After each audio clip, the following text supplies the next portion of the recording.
Hi, this is Chloe from Inner Whispers, and today I'm going to be unboxing the After Tarot, which my husband was kind enough to get me for Christmas.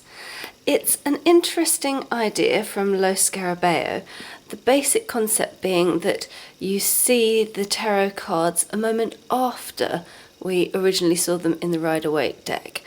And it reminds me of the Tarot of the New Vision, which looked at the cards from like the opposite side. So for example, you saw what was behind Justice's throne, or what was behind the Three of Wands' back, that kind of thing.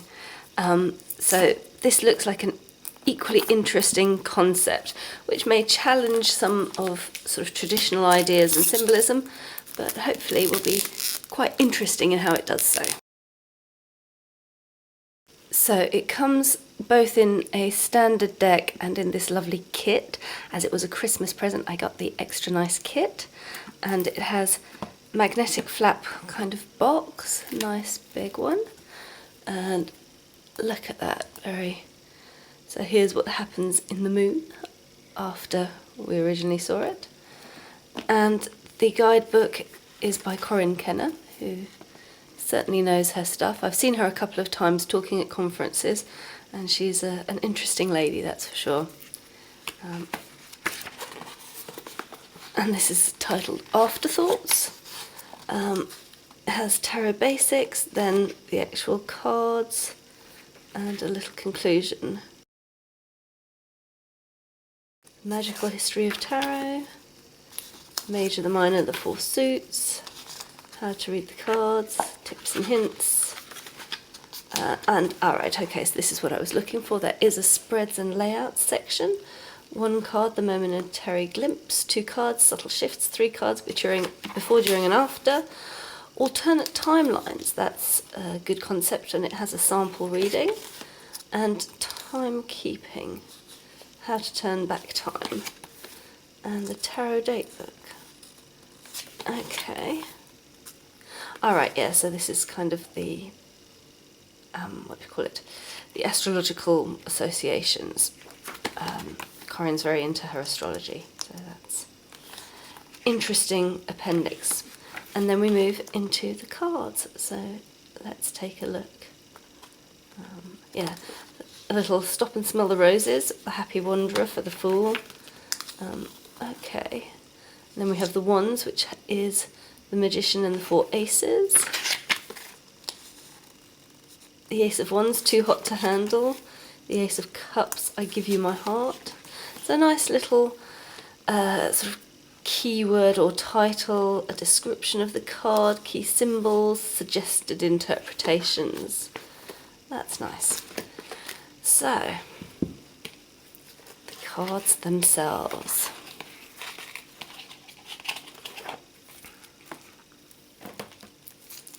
And I shall zoom in a little.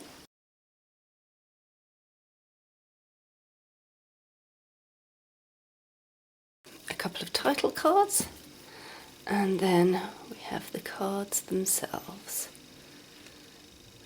So here we have the Fool, who's fallen off the cliff but is still smelling the roses. And look, there's something under here. Oh no, or is that next to him? Either way, he certainly doesn't look bothered by his fall.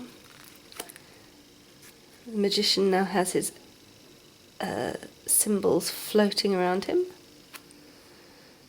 And the high priestess has rolled up her scroll and has keys in her hand.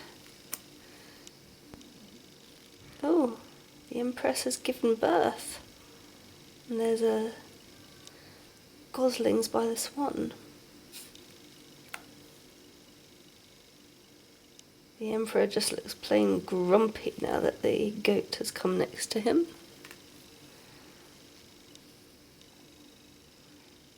The Hierophant has a book open now, and the acolytes are looking up at him. So, Eve is offering Adam the apple.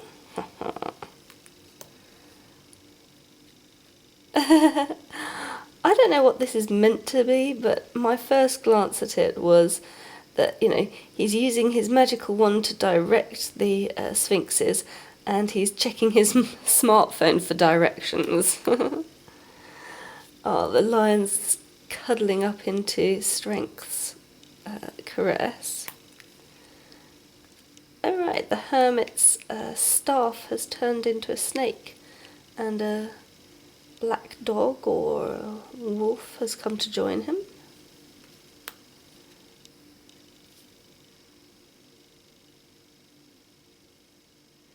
I'm assuming these ones are in a different order than they normally are, or maybe it's just that the monkey is now trying to climb upwards. Interesting. And both a beggar and a king have come calling to Lady Justice. The hanged man is being given some respite by a kind soul.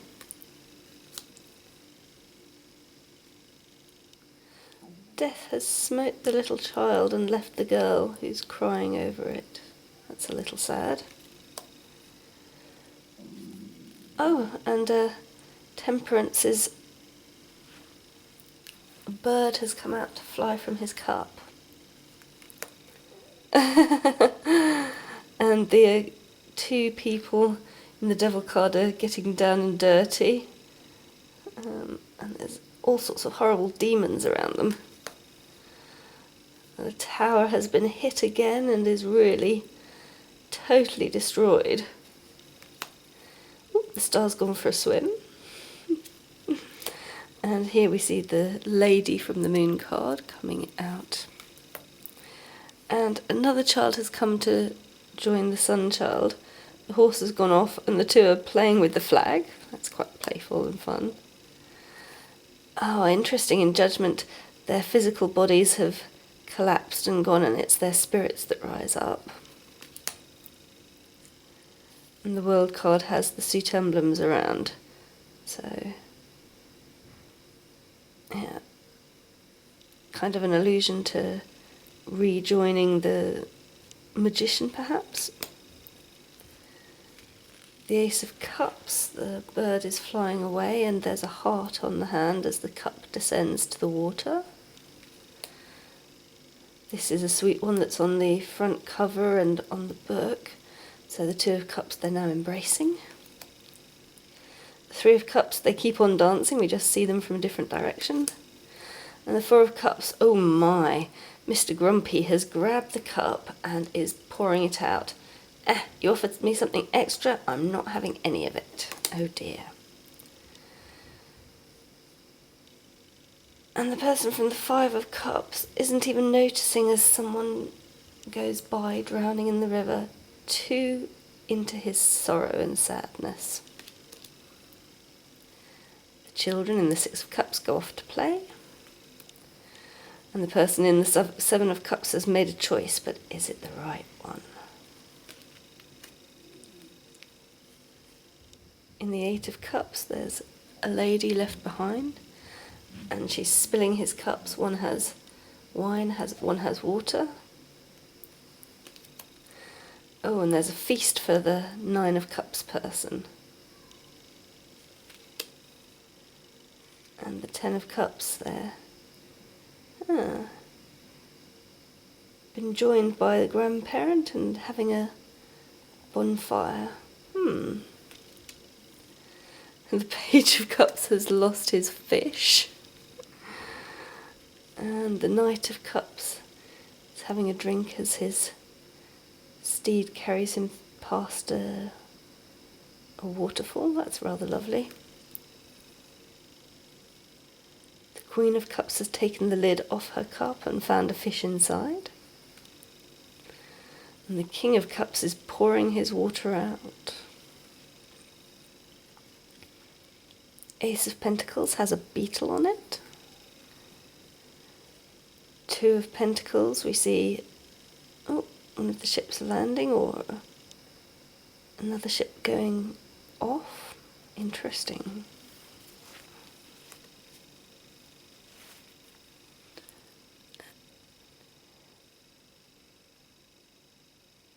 when he gets down, you can see that there's something else behind him.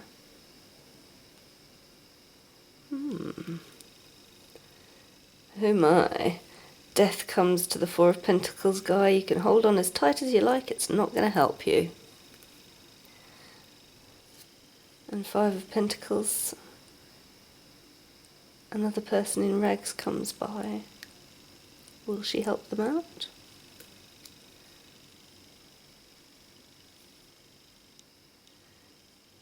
This person keeps on giving more alms.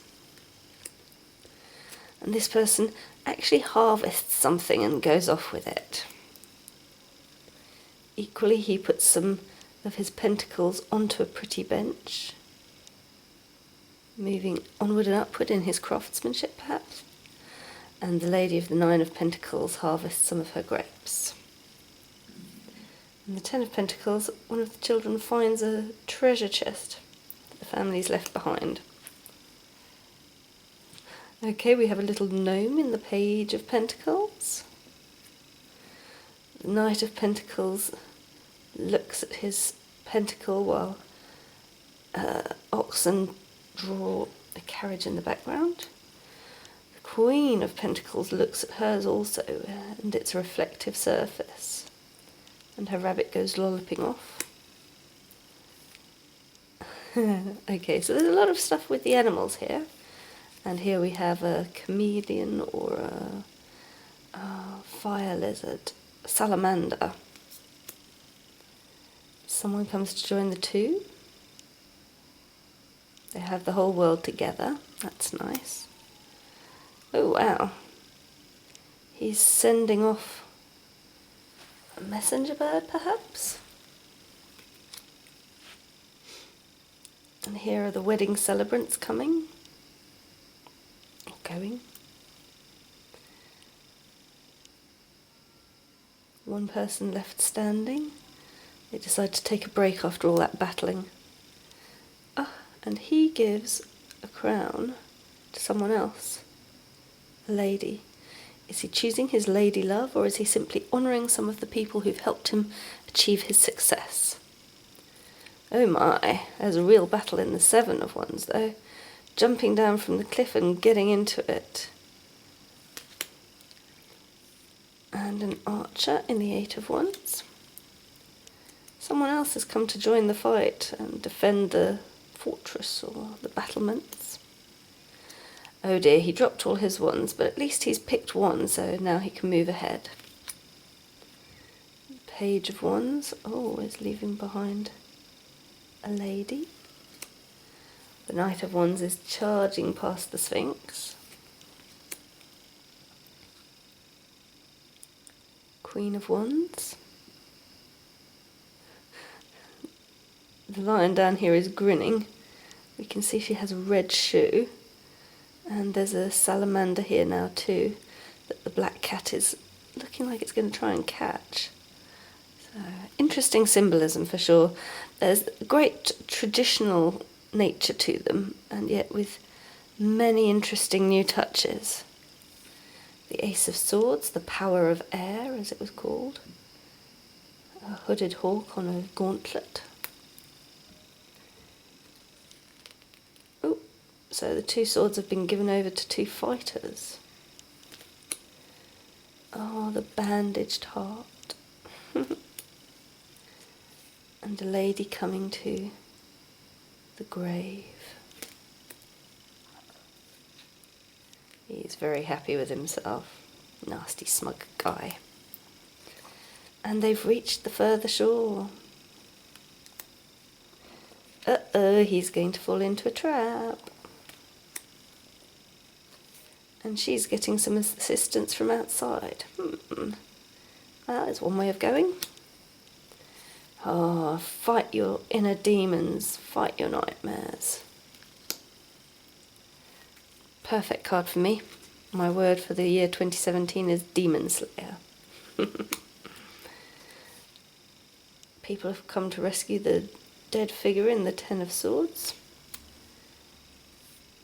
Page of Swords no longer alone. Knight of Swords is really getting into a battle, wow. Oh, that's lovely. The Queen of Swords has a little butterfly just resting on the very tip of her sword. She gazes up at it. The potential for transformation. And the King of Swords has that hawk come to rest on him. So some really interesting takes there. It will add different dimensions, especially if you read intuitively. The cards have a fully reversible back, and the cardstock is a little thicker than some.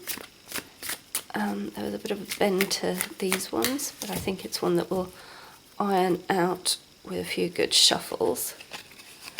Let's see how it riffles. Yeah, it's being very nicely.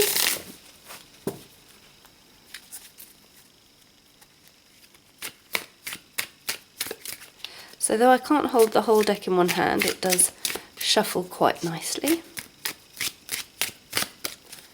And